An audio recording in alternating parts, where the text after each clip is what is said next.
بسم اللہ الرحمن الرحیم الحمدللہ والصلاة والسلام علی رسول اللہ وعلی آلہ وصحبہ ومن والہ اما بعد۔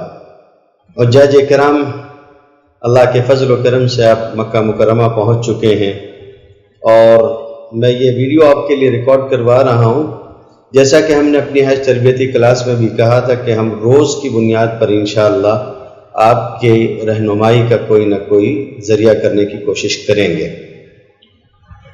ممکن ہے کہ آپ میرا یہ ویڈیو 7 یا 8 ذی الحجہ کو دیکھ رہے ہوں گے۔ حج کا پہلا دن شروع ہونے جا رہا ہے۔ حج کا دن یوں تو شروع ہوتا ہے 8 ذی الحجہ سے، لیکن ممکن ہے کہ معلم آپ کو 7 ذی الحجہ کی دوپہر یا شام ہی کو مکہ مکرمہ سے مینا لے جانے کے لیے اصرار کرے، چونکہ اپنے طور پر آپ جا نہیں سکتے ہیں اور وہاں پہنچنا بہت مشکل ہے، اور سعودی حکومت نے حج کے سلسلے میں جو اہتمام اور انتظام کیے ہیں اس کے نتیجے میں اپنے طور پر جانا بالکل مناسب نہیں ہے۔ اس لیے آپ اپنے معلم کے کہنے پر چلیں، تیاری کر لیجئے۔ مینا جا کر وہاں سے آپ کو پھر عرفات جانا ہے، عرفات سے مزدلفہ آنا ہے، مزدلفہ سے پھر مینا آنا ہے۔ تو اس سارے سفر میں اور اس سارے موقع پر ایام حج میں آپ کی جو ضرورت کی چیزیں ہیں ان کو کسی بیگ پیک میں رکھ لیں جس کو آپ کاندھے پر اٹھا سکیں گے۔ اپنے سامان میں آپ کو ایک احرام کی چادر نیچے پہننے والی اور ایک احرام کی چادر اوڑھنے والی 2 چادریں اپنے سامان میں اپنے ساتھ رکھنی ہیں۔ ایک جوڑا احرام کا تو وہ ہوگا جو آپ پہن لیں گے، اور ایک آپ کے ساتھ بیگ میں مزید ہونا چاہیے، خدا نخواستہ احرام کے گندے ہو جانے یا ناپاک ہونے کی صورت میں اسے تبدیل کیا جا سکے گا۔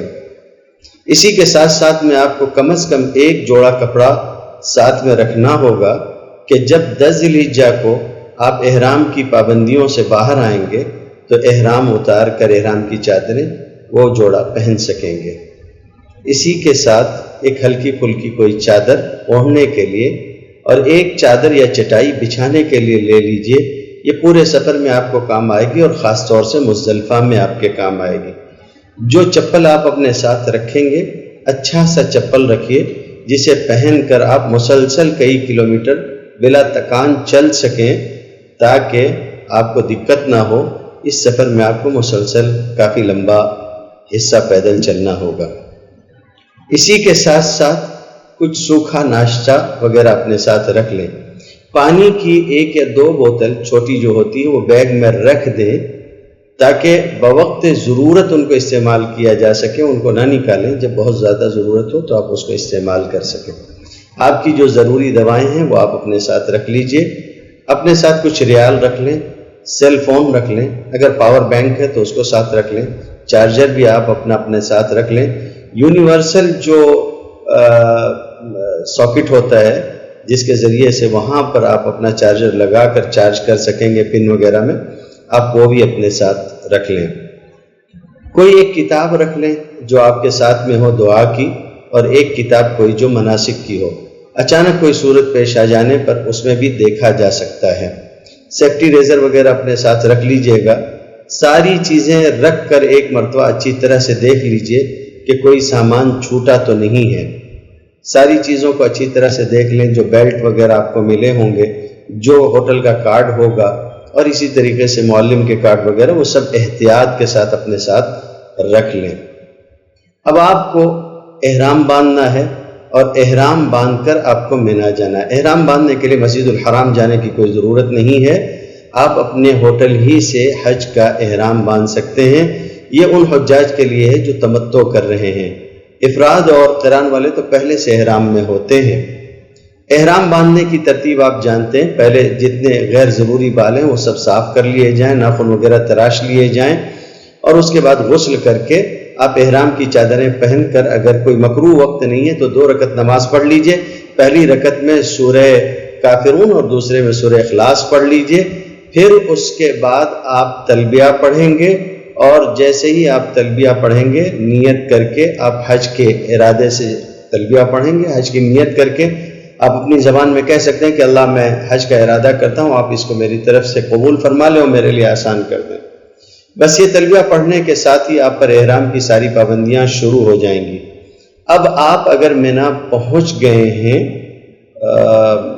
7 ذی الحجہ ہی کو رات میں یا 8 ذی الحجہ کی صبح یا کسی وقت دوپہر تک، تو آپ ذہن میں رکھیے کہ 8 ذی الحجہ کو ایام حج میں تو رکھا ہے، لیکن ان میں حج کا کوئی بھی عمل انجام نہیں دیا جاتا، بلکہ علماء نے یہ لکھا ہے کہ 8 ذی الحجہ کو مینا لے جانے کی حکمت یہ ہے حجاج کو کہ وہ وہاں پہنچ کر پوری طرح سے تیار ہو جائیں، مستعد ہو جائیں، آرام کر لیں اور اگلے دن کی تیاری کر لیں، کیونکہ ان کو حج کا سب سے اہم حصہ ادا کرنا ہے عرفات جا کر۔ آپ مینا میں 5 نمازیں پڑھیں گے اگر موقع مل جائے، ظہر، عصر، مغرب، عشاء اور اگلے دن کی فجر۔ لیکن اگر معلم کی ترتیب اس سے بدل جاتی ہے تو جتنی بھی نمازیں وہاں پڑھنے کا موقع ملے آپ پڑھیں گے اسی طریقے سے۔ اگر آپ مکہ مکرمہ میں مسافر تھے تو آپ مینا میں بھی مسافر ہی ہیں، اور اگر آپ کا قیام جو ہے وہ ان دنوں میں 14 دن یا اس سے کم ہے تو کوئی حرج نہیں، آپ مسافر ہیں، ساری نمازیں قصر ہی پڑھیں گے۔ اگر آپ کا امام مقیم ہے اور وہ پوری نماز پڑھا رہا ہے، آپ اس کے پیچھے پڑھ رہے ہیں تو پوری پڑھیں گے، ورنہ آپ آدھی نماز جو 4 رکعت والی ہے وہ 2 رکعت پڑھیں گے۔ مینا میں اگر جمعہ کا دن آ جائے تو چونکہ مینا مکہ مکرمہ کا حصہ ہو چکا ہے، اس لیے آپ جمعہ کا قیام بھی اسی طرح سے کریں گے جس طرح سے مکہ مکرمہ میں اگر جمعہ آ جائے تو جمعہ پڑھا جائے گا۔ اپنے خیمے میں اس کا اہتمام کرنا چاہیے۔ جب آپ مینا پہنچ جائیں تو ذکر اذکار میں، مذاکرے میں، حج کی اگلے دن کی جو مصروفیت ہے آپ اس میں مشغول ہو جائیے۔ اگلے دن آپ کو وقوف عرفہ کرنا ہے، آپ اس کے اعتبار سے اپنی تیاری کر لیں۔ میں انشاءاللہ پھر آپ کو اگلی ویڈیو میں تفصیل بتاؤں گا۔